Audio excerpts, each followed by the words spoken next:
بسم اللہ الرحمن الرحیم شہر رمضان الذی انزل فیہ القرآن۔ رب کائنات نے قرآن کریم کے اندر ارشاد فرمایا کہ رمضان المبارک کا وہ ماہ مقدس ہے کہ جس کے مہینے کے اندر ہم نے قرآن کریم کو نازل فرمایا۔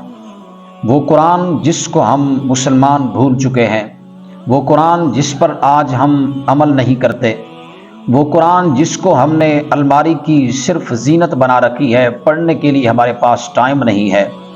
قرآن کریم کو ہم نے الماری کی زینت تو بنا لی ہے، پر آج ہمارے پاس پڑھنے کے لیے ٹائم نہیں ہے۔ وہ قرآن جس نے ہمیں قبر کے اندر قبر کے عذاب سے نجات دلانا ہے، اس قرآن کو آج ہم بھول چکے ہیں۔ ہم نے کائنات کے ساتھ تو ناطہ جوڑ لیا، کائنات کے ساتھ تو یاری لگا لی ہے، پر اگر یاری نہیں لگائی تو قرآن کے ساتھ نہیں لگائی۔ اللہ کریم ہمیں قرآن کریم کے ساتھ سچی اور پکی محبت رکھنے اور یاری لگانے کی توفیق عطا فرمائے۔ دوسرے مقام پر اللہ کریم نے ارشاد فرمایا، یا ایھا الذین آمنو، اے ایمان والو، کتب علیکم الصیام، اے ایمان والو میں نے تمہارے اوپر روزے فرض کیے گئے، تمہارے اوپر روزے فرض کیے۔ اور آگے فرمایا کما کتب علی الذین من قبلکم، صرف یہ نہ سمجھو کہ صرف ہمارے اوپر روزے ہی فرض کیے گئے ہیں، نہیں، اللہ نے فرمایا جیسا کہ تم سے پہلے لوگ گزر چکے ہیں ان پر بھی روزے فرض تھے۔ اور وہ روزے اللہ کریم نے کیوں فرض کیے؟ قرآن کہتا ہے لعلکم تتقون، قرآن کہتا ہے تاکہ تم پرہیزگار بن جاؤ، تاکہ تم متقی بن جاؤ۔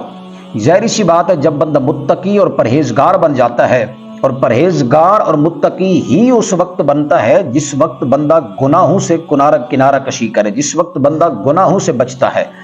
ظاہر سی بات ہے، جب بندہ متقی اور پرہیزگار بن جاتا ہے تو یقیناً پھر وہ بچ جاتا ہے کس چیز سے؟ عذاب قبر سے بھی بچ جاتا ہے، کل قیامت کے دن عذاب جہنم سے بھی وہ بندہ بچ جائے گا۔ جس بندے نے روزے رکھے، اللہ کریم نے فرمایا لعلکم تتقون، تاکہ تم بچ جاؤ، یعنی جہنم کی آگ سے بچ جاؤ۔ اور نبی پاک علیہ الصلوۃ والسلام نے کیا ارشاد فرمایا؟ حضور فرماتے ہیں من صام رمضان ایمانا واحتسابا غفر له ما تقدم من ذنبه۔ حضور علیہ الصلوۃ والسلام نے ارشاد فرمایا جس بندے نے ایمان اور احتساب کے ساتھ رمضان المبارک کے روزے رکھے، حضور فرماتے ہیں غفر له ما تقدم من ذنبک، اللہ اس کے تمام گناہوں پر معافی کا کلم پھیر دیتا ہے، اللہ کریم اس کے تمام گناہوں کو معاف فرما دیتا ہے۔ اور جس بندے نے رمضان المبارک کا روزہ نہ رکھا ہو، اس کے متعلق آیا ہے کہ جس بندے نے رمضان المبارک کا ایک دن کا روزہ جان بوجھ کر چھوڑ دیا ہو، کل قیامت کے دن 900 سال اسے جہنم کی آگ میں رکھا جائے گا۔ اللہ اکبر! ایک روزہ چھوڑنے کی یہ سزا ہے، مکمل 30 روزے نہیں، مکمل 30 روزوں کی بات نہیں کر رہا، رمضان المبارک کے مکمل روزوں کی بات نہیں کر رہا، ایک روزے کی بات کر رہا ہوں۔ جس نے ایک روزہ رمضان المبارک کا جان بوجھ کر چھوڑ دیا بغیر کسی شرعی عذر کے، فرماتے ہیں وہ کل قیامت کے دن 900 سال جہنم کی آگ میں اسے رکھا جائے گا۔ اور کتابوں کے اندر آیا ہے جس نے رمضان المبارک کا ایک روزہ جان بوجھ کر چھوڑا، پھر وہ ساری زندگی اس روزے کی قضا کرتا رہے، پر جو فضیلت اسے رمضان المبارک کے اندر اس روزے کی ملنی تھی، وہ ساری زندگی بھی وہ روزے رکھتا ہے، پھر وہ اس فضیلت کو نہیں پہنچ سکتا جو رمضان المبارک کے اندر اسے حاصل ہونی تھی، ملنی تھی۔ اور رمضان المبارک کے متعلق میرے نبی علیہ الصلوۃ والسلام نے ارشاد فرمایا جس میری امت اس وقت تک ذلیل نہیں ہوگی، میری امت کو اس وقت تک کوئی بندہ بھی ذلیل نہیں کر سکتا، میری امت کو اس وقت تک کوئی بندہ بھی تباہ و برباد نہیں کر سکتا۔ حضور علیہ الصلوۃ والسلام سے پوچھا گیا حضور کس وقت تک؟ حضور فرمایا اس وقت تک جب تک میری امت رمضان المبارک کا ادب و احترام کرتی رہے گی، اور میری امت جب تک رمضان المبارک کا حق ادا کرتی رہے گی، حق ضائع نہیں کرے گی، حضور فرماتے ہیں اس وقت تک کوئی بندہ بھی میری امت کو ذلیل نہیں کر سکتا، رسوا نہیں کر سکتا۔ جس وقت تک میری امت رمضان المبارک کا ادب و احترام کرتی رہے گی۔ حضور سے پوچھا گیا حضور رمضان المبارک کا حق ضائع کرنا کیا ہے؟ نبی علیہ الصلوۃ والسلام نے ارشاد فرمایا جس نے رمضان المبارک جیسے ماہ مقدس کے اندر، اتنی مبارک مہینے کے اندر جس نے رمضان المبارک کے اندر کبیرہ گناہ کیا ہو، جس نے شرابیں پی ہو رمضان المبارک کے اندر، زنا کیا ہو، سود کھایا ہو، جوئے کھیلے ہو اور کھلائے ہوں، نبی پاک علیہ الصلوۃ والسلام ارشاد فرماتے ہیں اس نے رمضان المبارک کا حق ضائع کر دیا۔ اور جس نے رمضان المبارک کا کا حق ضائع کیا یقیناً وہ تباہ و برباد ہو جائے گا۔ اور رمضان مبارک کا حق ضائع نہیں کرنا، خدا کی قسم ہے رمضان مبارک کا ادب و احترام کرو۔ اگر مشرک بھی ہونا رمضان مبارک کا ادب و احترام کرے، اللہ اسے بھی مرتے وقت کلمہ جیسی دولت نصیب فرما دیتا ہے، اور مرنے کے بعد خود جنت کے اندر اعلیٰ مقام بھی عطا فرما دیتا ہے۔ ایک مجوسی تھا جو مشرک تھا، کافر تھا، خدا کی عبادت نہیں کرتا تھا، وہ آگ کی پوجا کیا کرتا تھا، آگ کی پوجا کیا کرتا تھا۔ اور جو بندہ خدا کی عبادت کے علاوہ کسی اور کی عبادت کرے، خدا کے علاوہ کسی اور کی عبادت کرے، پھر وہ بندہ مسلمان نہیں رہتا، مومن نہیں رہتا، بندہ مشرک ہو جاتا ہے، کافر ہو جاتا ہے۔ وہ بندہ خدا کی عبادت تو نہیں کرتا تھا، پر آگ کی پوجا کرتا تھا، آگ کو خدا سمجھ کر آگ کی عبادت کیا کرتا تھا۔ ظاہر سی بات ہے وہ مشرک تھا، اور مشرک کے بارے میں نبی علیہ الصلوۃ والسلام ارشاد فرماتے ہیں الدنیا سجن المؤمن و جنت الکافر، دنیا جو ہے مومن کے لیے قید خانہ ہے اور کافر کے لیے جنت ہے۔ وہ مشرک آگ کی پوجا کیا کرتا تھا، لیکن جب وہ مرا تو ایک اللہ والے نے خواب کے اندر دیکھا، ایک مرد کلندر نے اسے خواب کے اندر دیکھا کہ وہ جنت کے باغوں کے اندر سیر کر رہا ہے۔ تھا وہ مشرک، ساری زندگی اس نے کفر کے اوپر گزاری، لیکن مرنے کے بعد اللہ نے اسے جنت کے اندر عالی شان محل عطا فرما دیا، جنت کے اندر اللہ نے اسے عالی شان مکان عطا فرما دیا۔ اس بزرگ نے دیکھا کہ اس عالی شان محل کے اوپر اس مشرک کا، مجوسی کا نام لکھا ہوا ہے۔ حیران رہ گیا، دنگ رہ گیا، پریشان رہ گیا کہ یہ کیا وجہ ہے، یہ تو مشرک ہے، یہ تو کافر ہے، اس نے تو ساری زندگی کفر کیا ہے، پر مرنے کے بعد یہ جنت میں کیسے آ گیا ہے۔ اس اللہ کے ولی نے، مرد کلندر نے اس شخص کو پوچھا، اس شخص کو بلایا اپنے پاس، پھر پوچھا یار بتا تو صحیح، تو تو مشرک ہے، تو تو کافر تھا، پھر تو جنت میں کیسے آ گیا؟ اس نے کہا نا بندے، تو مجھے سب کچھ کہہ دے لیکن مجھے کافر نہ کہے، مجھے مشرک نہ کہے۔ اس نے کہا جی تو نے کفر پر ہی زندگی گزاری ہے، ساری تو نے کفر کے اندر زندگی گزاری ہے، مشرک ہو کر زندگی گزاری ہے، خدا کی عبادت نہیں کرتا تھا تو، تجھے مشرک نہ کہوں تو کہوں کیا؟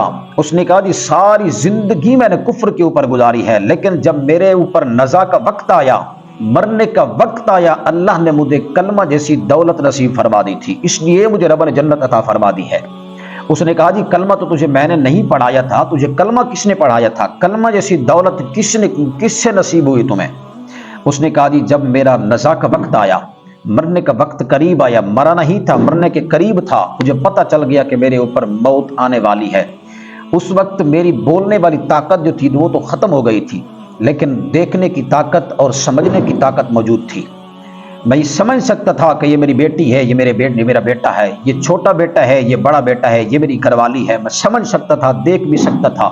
کہتے ہیں اس وقت جب نزا کا وقت طاری ہوا، اس وقت میرے اوپر ایسے پیاس کا غلبہ ہوا کہ ساری کائنات کے پانی پی جاؤں پھر بھی میری پیاس ختم نہ ہو، پھر بھی میری پیاس نہ بجھے۔